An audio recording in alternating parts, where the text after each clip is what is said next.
Di rooftop, terlihat ketiga gadis remaja tengah terduduk santai beralaskan tikar lipat berbahan plastik. Mereka tampak sedang mengelilingi satu panci masakan yang berada di atas kompor portable. Nyet, kupasin telurnya dan masukin ke panci nih. Titah Melinda memberikan satu kantung yang berisi 3 buah telur rebus. Dengan cekatan Matty mengupas kulit telur tersebut, sedangkan yang lain pun sibuk dengan bagiannya masing-masing. Si Melinda kebagian mengiris sosis juga siput lain. Dan Celine kebagian mengurus bahan sayuran untuk menyampurkan ke dalam panci rebusan mie instan tersebut. Gila wanginya enak banget dah. Ocehan Celine menghirup aroma harum masakan dari uap di panci. Sabar bro, masih belum mateng tuh udangnya, Melinda menanggapi. Gue masih was-was nih, kalau Bu Nita masuk ke kelas gimana? Kita bisa kena hukuman loh, kata Matty masih memikirkan pelajaran karena waktu masih dalam pembelajaran sekolah. Udah sih, kalau emang dia masuk, ya palingan kita bolos absen. Toh kita sudah terlanjur di mari juga cuy. Bener tuh Nyet, parnoan amat sih lo. Lagian kena hukum juga palingan disuruh keliling lapangan dan ngerjain tambahan tugas. Kita kan udah cukup sering kena hukuman kayak gitu. Bagi lo pada sih nggak masalah. Gue sih malu harus keliling lapangan dilihatin banyak orang. Udah cukup waktu itu gue udah ngalamin. Sebal Matty sembari memasukkan butiran telur yang sudah dikupas ke dalam air kuah yang mendidih di panci. Celine mengaduk isi panci dan membalas ucapan. Ngapain harus malu? Justru baguslah kita dilihatin banyak orang. Itu artinya kita jadi terkenal kan? Yoi, sampai anak kelas 1 dan 3 aja pada tahu nama kita. Padahal kita tahu mereka aja kagak. Hebat kan kita? Bisa terkenal dalam sekejap gitu tanpa perlu melakukan hal keren kayak si Ketos. Bangga Melinda menanggapi sembari menyiapkan mangkuk kosong. Matty hanya bisa menggelengkan kepala beberapa kali tak habis pikir akan pemikiran kedua sahabatnya itu. Emang udah pada gesrek nih orang, pada kemana urat malunya? Nyet, gue kasih tahu ya. Masa muda itu hanya sebentar. Jadi nikmati aja apa yang ingin lo lakuin. Ya, enggak harus berlebihan untuk bertingkah juga sih, kata Melinda seraya menyendok mie ke dalam mangkuk. Begitu pula Celine ikut menyendok mie ke dalam mangkuk. Tuh, kita juga tahu batas lah untuk nakal. Suara Melinda menyeruput sesendok mie. Gila, mantep pul. Celine dan Matty pun ikut menyeruput mie di mangkuk masing-masing. Berasa hidup gue, nikmatnya masakan buatan gue, ocehan Celine di sela kunyahannya. Sedangkan Matty tampak dia menikmati makanan tanpa berkomentar apapun. Gue juga ikut andil masak, pede bener dah nih bocah, sewot Melinda. Celine menelan makanan di dalam mulut dan menunjuk panci dengan sumpit. Yang ngebawa mie ini siapa? Elo, jawab Melinda. Nah itu tuh. Bagi yang nebeng makan jangan protes ucapan si pemilik, ucap Matty menyambung ucapan Celine. Iya, tuan pemilik, sembal Melinda dan kembali menyendok mie juga potongan lain dari panci. Wah, kayaknya seru nih, boleh bergabung? Suara seseorang pria yang baru saja datang sontak membuat ketiga gadis itu tersentak kaget dan menoleh ke asal suara. Tampan, kakak kelas?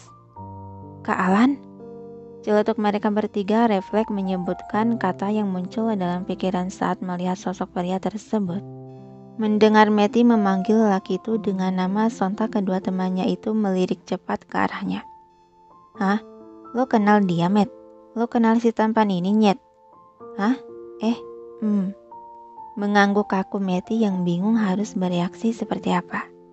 Alan tersenyum bersahabat dan melangkah mendekati mereka bertiga lalu duduk berjongkok dekat si Matty yang masih terlihat terkejut. Apa aku mengganggu? Tapi kalau boleh tahu kalian lagi pada ngapain di sini? Oh, Kak, kami hanya lagi mengisi perut. Hehehe, lapar. Celetuk Selin tersenyum cengengesan. Sini tampan, gabung sama kita, goda Melinda.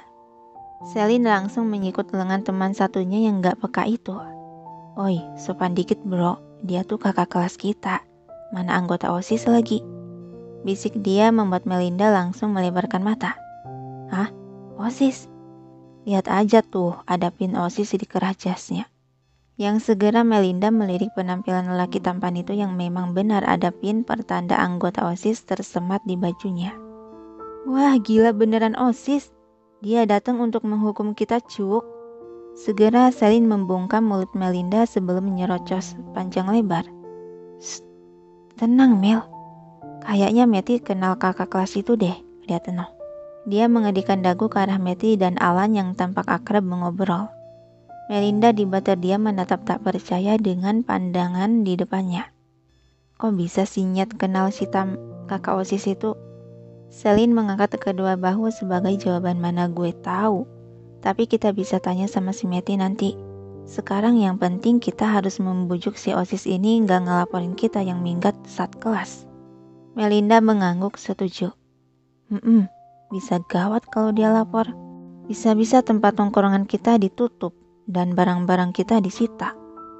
Meti tampak malu dan masih kurang nyaman karena ketahuan bolos dari kelas. Kak Alan kok bisa tahu aku ada di sini? Alan tersenyum sembari mendudukkan diri di atas tikar berdampingan dengan si Meti. Mungkin karena sudah terikat takdir. Karena kemanapun kamu pergi, aku bisa langsung tahu di mana kamu. Dih, kakak bisa gombal juga ya. Tersipu Meti yang disambut kekehan geli dari lelaki tampan itu. Alan melirik mangkuk yang ada di pangkuan si Meti dan melihat sekitar di mana ada panci di atas kompor. Kalian sedang piknik. Seketika Melinda dan Selin menanggapi dengan tawa. Ya, begitulah. Balas Meti lemah dan memalingkan pandangan ke arah lain karena malu. Peralatan ini kalian dapat dari mana? Kak, kami membawanya dari rumah kok kak. Kayaknya ini sudah menjadi markas kalian ya. Sampai ada perlengkapan makan juga tikar di sini. Iya. Tawa garing kedua gadis itu menanggapi walau perasaan mereka tengah panik gelisah. Berhadapan dengan lelaki anggota OSIS yang bisa saja melimpahkan hukuman berat untuk mereka. Tiba-tiba Meti menarik lengan jas almet si Alan. Yang seketika tawa mereka pun terhenti dan kini mereka melirik ke arahnya. Bisakah kakak enggak melaporkan hal ini pada pihak sekolah? Semangat Met, buat dia bungkam. Ayo Nyet, ajak dia bergabung bersama kita.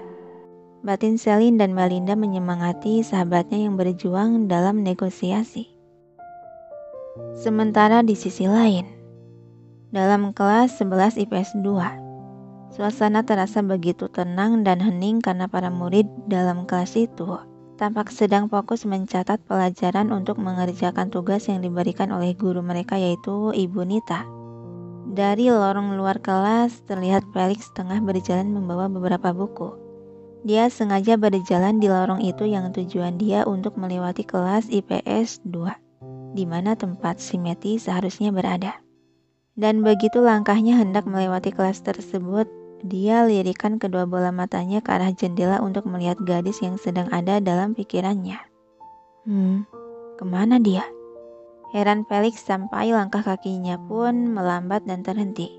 Dengan pandangan mata menatap tanya pada meja kosong di dalam kelas itu. Karena rasa penasaran dia alihkan arah langkahnya menuju pintu kelas tersebut.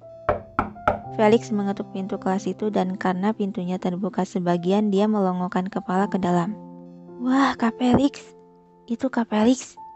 Ya, Kak Felix datang ke sini. Seketika suasana menjadi ribut oleh suara histeris para hawa yang terkejut dan senang oleh kehadiran lelaki tersebut. Seseorang lelaki yang sebagai ketua kelas di sana segera beranjak dan menghampiri si Felix. Ada apa ya kak? Kemana si pemilik dua meja kosong itu? Tanya Felix to the point.